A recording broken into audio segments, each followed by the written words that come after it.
Hey guys, welcome to the Wolfpack again with me, Dan.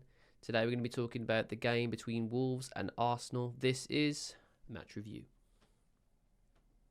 We're out for blood.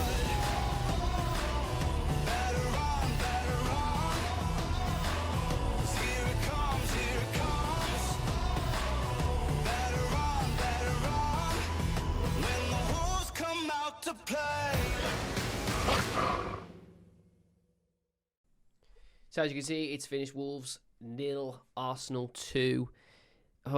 It was one of those games where I was really proud of that style of performance from Gary O'Neill's side, Wolves. I thought that it was a really really good window into just how good Gary O'Neill is at coaching a side which really was struggling through injuries, the tail end of this season, and just to see how he's been managing the games just recently, managing minutes for certain players, managing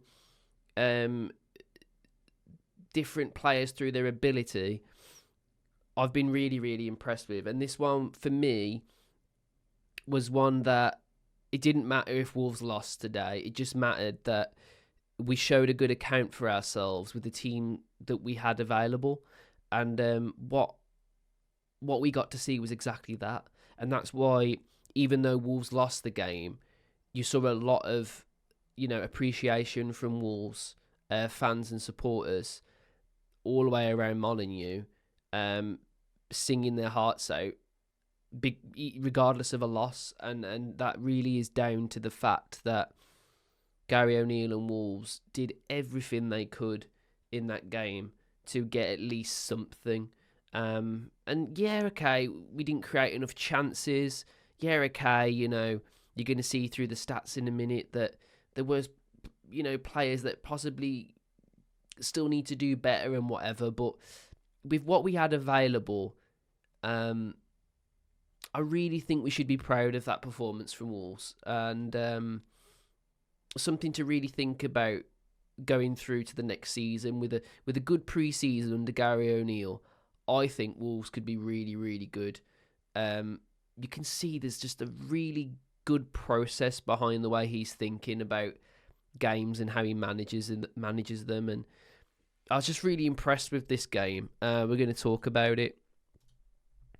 So as you can see, it is one of those where you can look at the scores across, and all of the scores for Arsenal players are all in green.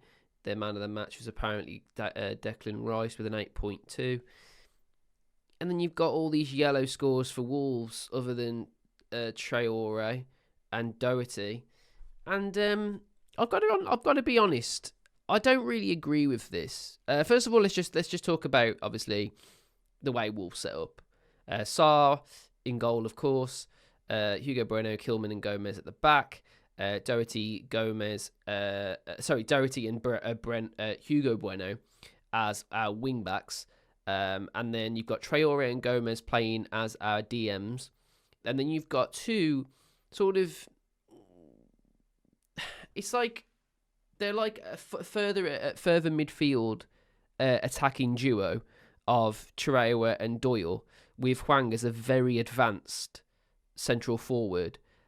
And I thought that we did a really good job at nullifying a team in Arsenal that, yeah, okay, they're going through a tough period and whatever, but you look at their season overall, they've been really good. And the squad that they actually put out, the players that they put out, should be beating Wolves by more than 2. And what was really good was Wolves nullified Arsenal, and we kept a lot of possession. If you look at the first half performance, this should be completely different. It's about a 50-50, yeah, okay, they've got a little bit more of the ball towards the end after they scored, but I'd argue that it's probably about 50-50 all the way up until that point, which is really good for Wolves, considering the way we normally give the team of the ball and try and hit them on the counter. And it didn't look like that was the game plan from Wolves. And I really find that commendable by Gary O'Neill and Wolves, because it's definitely something that everyone assumed that we'd do, because we've done that against all the teams this season that are in that top 6. And I don't think Wolves really set out to do that at all, because you're playing in a 3-4-2-1. This obviously means that you're thickening out your defence with 3 central halves. You're also thickening it out with 2 DMs, and then you're trying to make the pitch narrow in the middle to sort of back up the Hwang if he has to cut back in deep. But what was really impressive was we were winning the ball quite a lot in the midfield area. I thought we won pretty much all the midfield battles in the first half especially. And that really frustrated Arsenal. And it allowed them to get to a point where they were really just firing from outside the box, just hoping for the best. And there's a lot of wayward shots by Arsenal, and they weren't showing much of anything, really. I didn't really feel threatened by Arsenal, to a point that I kind of missed the goal when I was watching from the stands, because it kind of came out of nowhere. I felt like we were dealing with everything they were throwing at us, and just on that one occasion, the ball drops to a player that's unfortunately not marked, and Trossard just puts it away, and it's a good finish. I got to be honest, like he's it first time, and it's a scorcher of a finish. It goes straight into the top corner in the post. Jose saw absolutely no chance. Is there anyone to blame for that goal? I think Doherty did all he could with Trossard. Actually, it wasn't Trossard he was marking, was it? Was it Havertz? I'm not sure. Maybe Odegaard? I don't know who it was. But someone he was marking, essentially, managed to wriggle through, basically. And Doherty probably could have put a more aggressive tackle in, but it probably would have gone into a penalty situation if that had have happened anyway. And then it just falls to a player that's not marked. But you couldn't really blame Wolves defenders for that, because I felt like they were all in decent situations in terms of marking anyway for that goal. And I just feel like it was just a clever bit of play, really, by Trossard to get free into a space where he could just let the ball, go from a first time strike. And I don't think anyone was really predicting it. And I think that's why it caught me by surprise, even in the stands. And it's just one of those goals, really, that normally they go wide, and this one didn't on this occasion, and it found the top corner. And I still didn't feel like gutted at that point. I knew that Wolves would probably lose this game, and going into half-time 1-0 down to Arsenal, when you've got a 15-year-old on the bench, you're playing Chuewa, Traore, Bueno, Doherty, and also Santi Bueno, all these players that really haven't had that many minutes for Wolves. You could argue probably Doyle's had quite a few, and that's probably why he shone in the performance. But we're going to talk about performances at the end for our players, so I won't go too far into that. But I just want to look at the gulf in quality between Arsenal here, and also I want to look at their bench. Because you look at their bench, they've got Zinchenko, Jorginho, Fabio Vieira, Emil Smith-Rowe, Nketiah, Reece Nelson. These are good players. These are Premier League styled players. Wolves have. So Okudua, as we've just said, is 15 years old. Ty Barnett, 19, I think, 18, 19. Ajinka was, again, 18, 19. Fraser just turned 19. Holman just turned 19, maybe 18. And then you got Dan Bentley on the bench as their only senior sub. And he's a bloody goalkeeper. You've also got, obviously, Ryan Aït-Nouri, Sarabia and Mario that made the field. And you could argue that, yes, they are, good players to be as a substitute. But the trouble is, none of them are really fit. Ryan Aït-Nouri's suffering. Hwang went off because he was suffering. Pablo Sarabia is apparently not allowed to play too many minutes because he's in the red zone. And Mario Lemina was basically just told to go forward right at the end of the game. because we'd had no one else to do that for us. So to be 1-0 down at half time with those sort of things in mind, that's that bench in mind, the style of play in mind, I thought that was a really good half performance by Wolves. And yeah, I know that if you're looking at it from an Arsenal perspective, they probably did do more with the ball, and they probably did create more clear-cut chances and everything, and they probably did pass better with the ball and whatever. But I don't think Arsenal were very good in that first half. I thought they were very poor, and that really showed because the Arsenal fans were quiet throughout the entire game until they scored that first goal. I don't think I ever heard them. I think they sung the Arsenal chant just as the match was kicking off. But after that, they were quiet. They were very subdued. And obviously, it's a big game for them, so I can see why that is. But that really, really quiet performance from both the fans and the team. And I think Wolves played into that. They made it frustrating for Arsenal. Second half, maybe not so much. I thought that after Arsenal scored, they started to come into it a little bit more.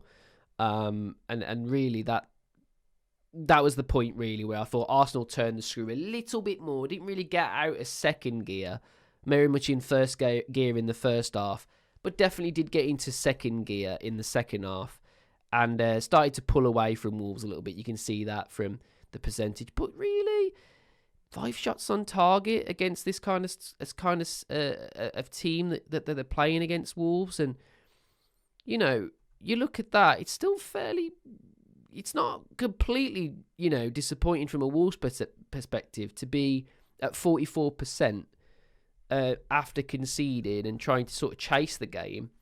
That's not a really awful performance from Wolves.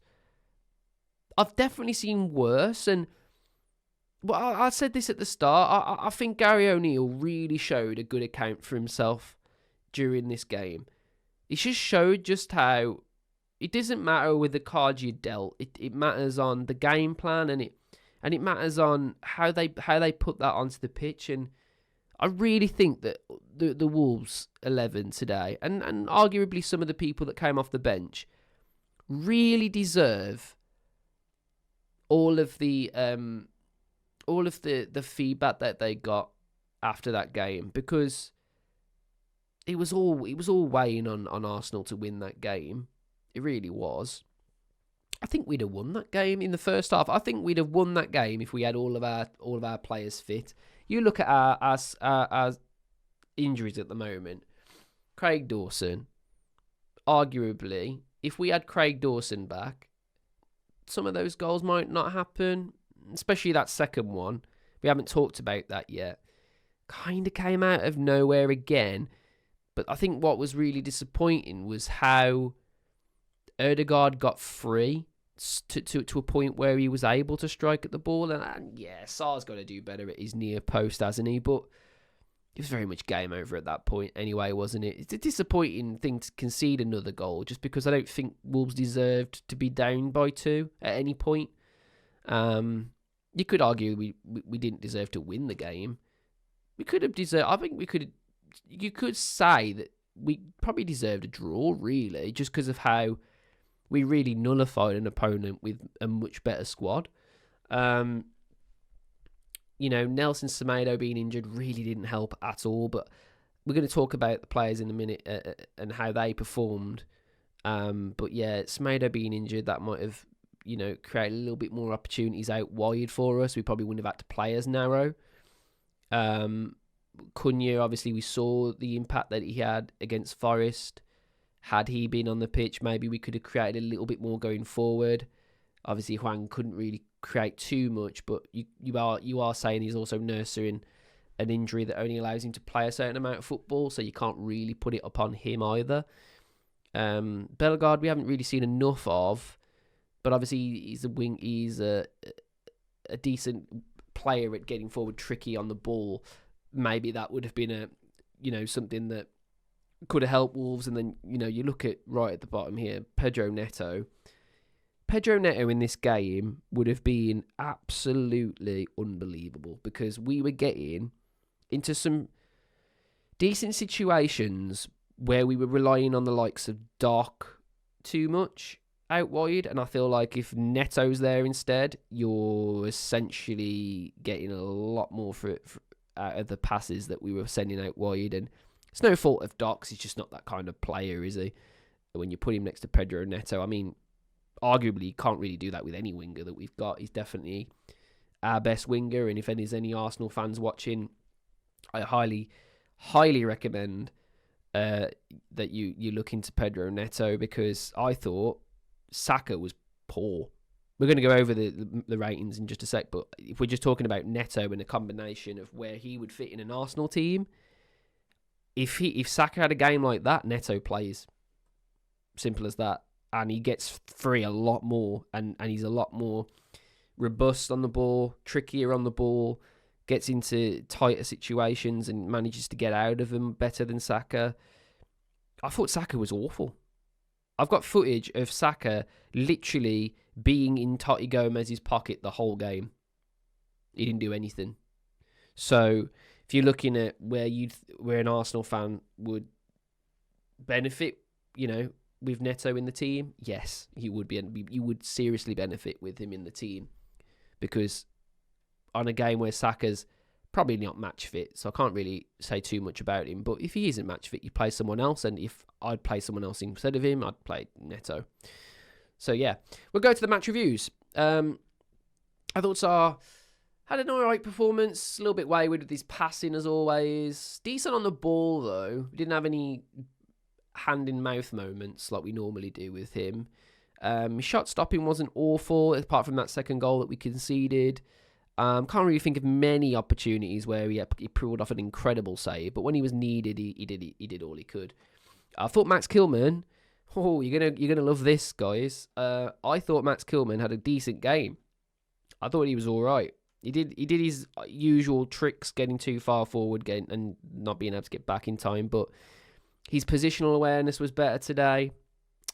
And I think his overall performance in terms of being that central defensive unit made it really, really hard for Jesus, especially. And I thought he did well. I thought he did all right. I want to see more of that from Max Kilman for sure. Totti Gomez, I have absolutely no idea how he got a 5.4. Because he literally had Saka in his pocket all of that first half. He wasn't responsible for any of the goals that I remember. And he's just a presence on that wing, where when Hugo Bueno can get forward and link play with Traore, link play with Traore, I don't really see why Gomez got such a low score. Same goes for Santi Bueno as well. I think he's absolutely such a good player in the air. Like, I used to love that from Kilman. Kilman's game used to be very much, if the ball's coming into the box, you're going to get Dawson or you're going to get Kilman, and they're going to head it out. And I think Santi Bueno is literally fits straight into that mould. He's a big unit, and he just clears everything that's coming out. And I think he's clever with his positional awareness when we're playing out from the back as well. Definitely a player that I think will get better and better as we go. João Gomez, don't know how he's got a 6.3. I thought he was really commanding, made it really hard for Declan Rice at some points to get into the game. I don't understand how any of our midfielders have got lower than a 7, because I thought our midfield was absolutely smashing. I just think that it's a club bias towards Arsenal for all those results, because honestly, if Arsenal lose this game and it's the same sort of game and we've just put chances away more than they have, all those scores drop, and I don't really think that's a fair representative of a player's performance just because they've won a game. It's how you win the game at the end of the day. That's based on your player performance. So I don't really agree with any of these scores for Arsenal, really. I thought Rice had a good game. I wouldn't give him an 8.2 though. I thought he was absolutely schooled at times by João Gomez and Doyle and Traore. I thought all of them hounded him like it was crazy at some points. Like, really, really doing well to win the ball, off these players. João Gomez did a great job. I think my man of the match, and I'm going to talk about him now because he's next to Joe Gomez, is Boubacar Traore. Boubacar Traore has not been playing very much football for Wolves, but he should now, because he was all over the pitch, right? He was being an absolute nuisance for Arsenal. And what I really liked to see about Boubacar Traore this time is his footwork was unreal at some points. He was putting megs in, he was linking play, he was getting forward. He looked really, really hungry and threatening. And if, in my opinion, if Lemina's going to be not match fit, and it's not really his fault, he's been probably overplayed. And there's other players that have definitely been overplayed in terms of Wolves, but it's not really anyone's fault. It's just the fact we've got a small squad. I think I've used Boubacar Traore a lot more if that's the kind of performance he's going to put in. And for me, man of the match over Rice. He was just unreal. I've got so many clips of him just doing like ridiculously good things in that central midfield area. He didn't stay as a DM, but then when he was required as a DM, he'd get back and back up our defenders, which I haven't seen Lemina do as much just recently. He was just unreal. Hugo Bueno, he was okay. He did his thing, got forward and backwards enough, and he wasn't awful, but I probably wouldn't say he's anywhere near ready in terms of getting a spot over Ait-Nouri. It's just not, unfortunately. Might be a player we move on and think about someone else there, because he's just kind of fell off, and I really want him to do well because I've seen him as a player, but he's kind of fell off, hasn't he? He's been given quite a few opportunities just recently, and you could say, yeah, okay, he scored that goal against Coventry, but he doesn't really provide anything in this game against Arsenal. And yeah, okay, it's a bit unfair to say that because, not many players should be doing well against an Arsenal team like this with the team that's surrounding you. But yeah, it wasn't great. I thought Matt Doherty was okay at what he did. I'm not really sure how he's got a 7. Probably just shy of a 7 for me. Probably similar to like Kilman 6.9. I think that's kind of okay, to be fair. He got forward enough, I guess. But I think the disappointing thing about Doherty is he tries to make too many forward runs before there's a pass ready to be played to him. A lot of people around me at Molineux were saying, "Oh, you got to pass it to Doherty. It's too late. It's too late." Sometimes he was making the move too fast, and I think that's why no one passed the ball over to him, because I think he'd been caught offside a lot against Arsenal because they hold a high line, and he tried to go too soon so many times. A little bit naive, really, of Doherty. I thought he was okay defending that side. He wasn't awful. Oh, excuse me. Traore was absolutely awesome. I'd put him just below Traore and Doyle. Thought those 4 really with Joe Gomez as well were a really good midfield unit that I'd probably make the best of more often. I thought Traore, there's some clips of him online linking play really well, getting forward, winning tackles against players like Ødegaard and Rice. That's a £100 million player in Rice, and to be fair, sometimes Traore made him look a bit like an idiot. Sometimes, I'll be honest, he did. And that's really positive. I love seeing that. I like seeing players like Traore and Traore outdoing themselves, because it gives Gary O'Neill a bit of a headache when it comes to choosing. And to be fair, that's a good headache to have at this moment in time, isn't it? Yeah, really, really good from Traore, and I want to see a lot more of the way he was playing. He was linking up play beautifully with Traore and the other midfielders. Really, really good. Probably would have given him a 7 as well.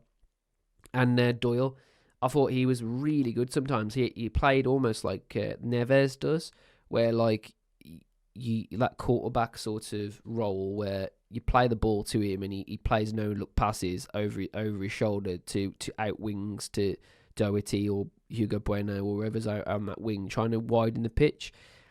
I really like that from Doyle. Sometimes he was very much the commanding sort of creative midfielder player that we've seen a lot this season, but I think he took it on a lot more without Lemina being on the pitch and having Joe Gomez behind him. I think he took that on more and sort of made that more of his domain, that he was very much the key man in that midfield. And he was really good sometimes at just finding that pass and creating some space for players and cooling the game down again. What I really like about Tommy Doyle, he's not afraid of just putting his foot on the ball and just slowing the game down when it needs slowing down as well, and making it frustrating for Arsenal. I think he did that really, really well. Hwang Hee-chan, I don't really think it's fair to really comment on him too much. I don't think he did great. I think he linked play sometimes okay, but Yedeli's not fit, so I'm not really talking about him too much. But I'm happy that he got 50 odd minutes, which is really good. Mario Lemina, when he came on, was okay. Still not match fit for me at all. He actually looked alright as a 9 though. It was quite surprising. Pablo Sarabia, I don't know, man. I'm really up in the air about Pablo Sarabia. Does he want to be at Wolves? It's hard to tell, but a lot of me would say he probably doesn't even want to be here anymore. There's just times where he's just frustrating because you can see how much talent that he's got.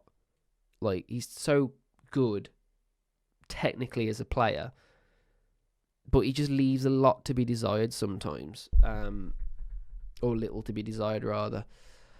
Ray Aït-Nouri, I was really happy with his performance when he came on. He just went off like a bottle of pop, didn't he? And I love to see that from Aït-Nouri. He just kind of just really did his best to just, do something out of the game and take the game by the scruff of the neck. We were saying this the other day about Cunha. When you've got players like that against teams like that in a season that's kind of going the way it is, you need players to step up and just do something. And Aït-Nouri really tried to do that towards the end of the game, and I appreciate that. Sometimes it's hard coming off the bench and showing yourself, being accountable for your performances and everything. And I thought Ray Aït-Nouri was awesome when he came on. It's unfortunate that he's not fit enough to play more minutes, because I thought he was incredibly good. But yeah, that's the whole team. If we look at the table, oh my God, Bournemouth are beating Aston Villa.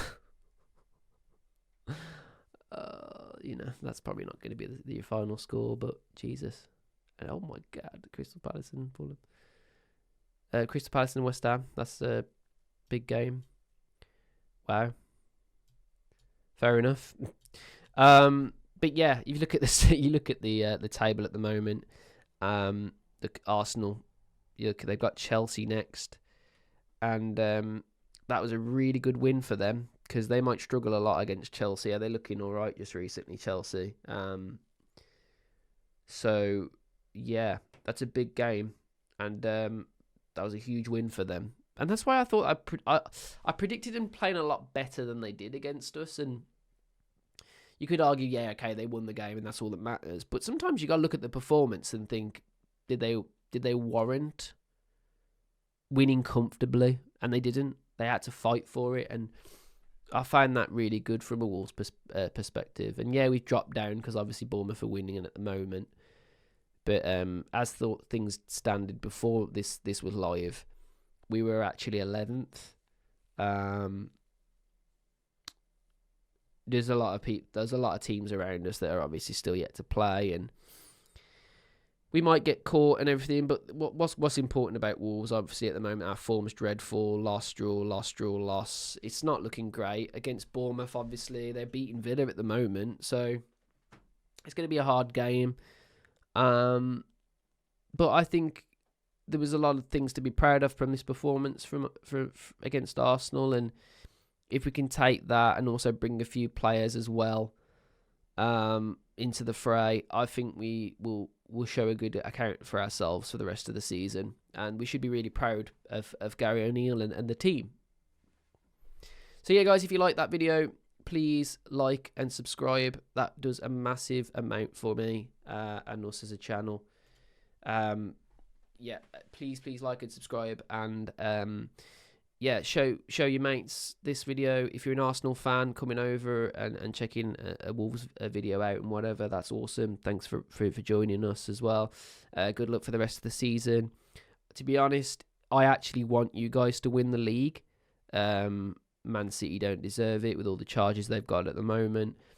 And you know, I don't really want Villa to win the league, as it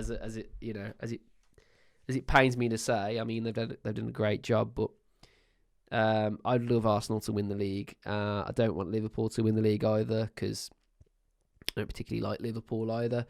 Got nothing against Arsenal at all, really, other than obviously what happened to Raul at Emirates all those years ago. I've got absolutely nothing against Arsenal, so really good luck for the rest of the season. And yeah, I've been Dan. Cheers for watching, guys, and I'll see you on the next one in a bit.